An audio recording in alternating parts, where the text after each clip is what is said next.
Morning, Ms. Arango. Mr. Good morning, Your Honor. This is City versus 10-12603. We're here for trial on the obstructing charge. First thing, Your Honor, I'm going to do is move to dismiss the insurance charge, which again is pending. I was provided with proof of insurance on June 4th, 2012. I show it previously dismissed, but in any event... that's correct, just in case, because we're back. That is accurate. All right, Mr. Arango is present to the city, present on his own behalf. Let's address a few preliminary matters. As we now know, to everyone's regret, these vintage microphones do not work as well as some more sophisticated ones do. So, Ms. Arango, please remain seated at all points when you are speaking so that the microphone picks you up. As far as we can tell, the microphones were working just fine last time, but when people stray from the microphones, then things happen to the recording. And the same with any witnesses. Please make sure the microphone is close to you so that witness's testimony is also heard. A couple of other items. I will request very brief outline opening statements from the parties this morning. Nothing extensive, but since this appears to be an elongated matter, going at least for the balance of today, I think it's important that we know what we're doing for the balance of the day, as well as some indication of what witnesses are anticipated on each side. I'm also providing to the parties at this time what I have entitled a memo to the file regarding the assertion of a week ago approximately regarding supposed error in the subpoena process. I also would make of record the fact that an ammunition magazine was taken from Mr. this morning, coming through the checkpoint. Certainly no weapon, apparently an inadvertent occurrence, which indicated he intended to use as evidence, which of course he may be permitted to do. And I have asked the marshal to retain that item under our policy, and it is under his custody and control. I think the next thing I want to address is timing.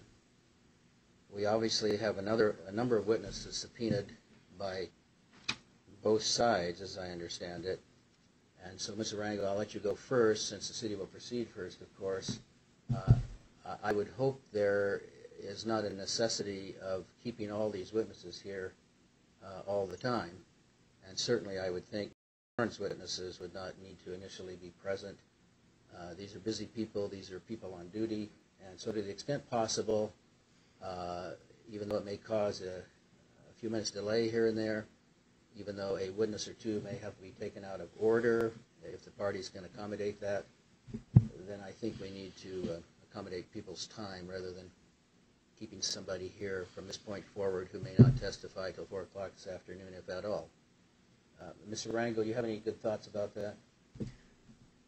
Well, Your Honor, the city's intention is not to call all of the witnesses, but until we're in the thick of it, I can't say for sure. I would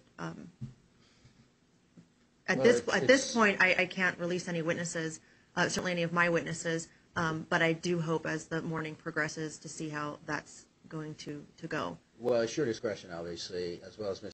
discretion. I'm just trying to accommodate calendars.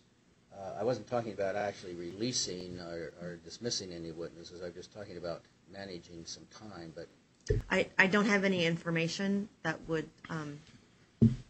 All right. allow me to make any decision along those lines or any That- agreements. That's understood. Mr. Do you have any thoughts about that matter? Yes, I have two witnesses that will not be appearing because the Washoe County Sheriff, a person at the Sheriff's Department, intercepted my subpoena and refused to serve the subpoenas which came by certified mail. I have a letter from that sheriff's. Well, at the appropriate time, then, we may need to address that. So I won't be calling at least three of my witnesses, and a couple of the other witnesses will just be very quickly done very quickly. All right. I think we're. Then, Your Honor, if I could, I believe he's speaking. There's potentially 4 witnesses that are not present, and I would just like to know for the record if we are proceeding without them or if there's some other motion that's going to be made before we get started. Well, I was about to ask if there's any other preliminary matters. So I guess your question is to Mr. and whether what if anything he intends to do regarding the unavailability of these witnesses. These two witnesses are integral to my defense, and I can't really proceed without their What did testimony. the Sheriff's Department indicate? Could you inform us of that? Can I give you the letter? All right, let's see what it is, and we'll show a copy to Mr. Rango, too. Thank you.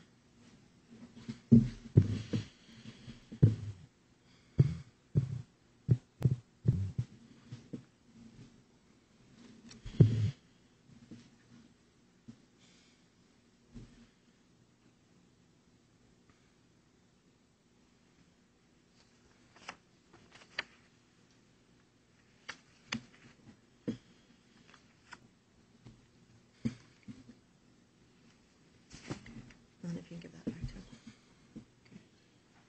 Oops. I've seen the letter, Your Honor. Thank you.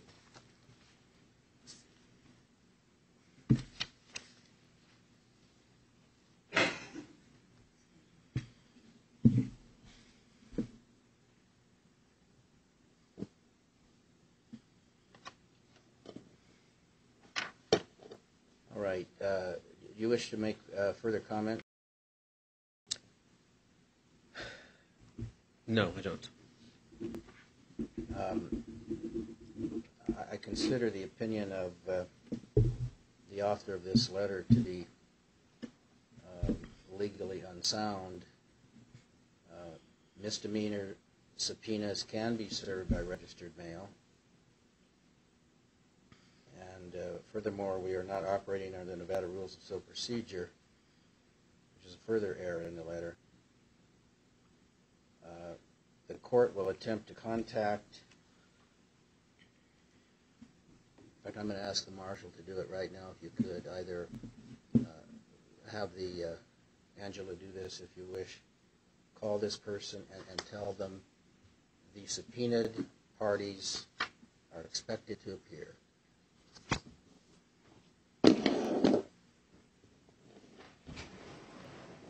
So that may resolve that matter.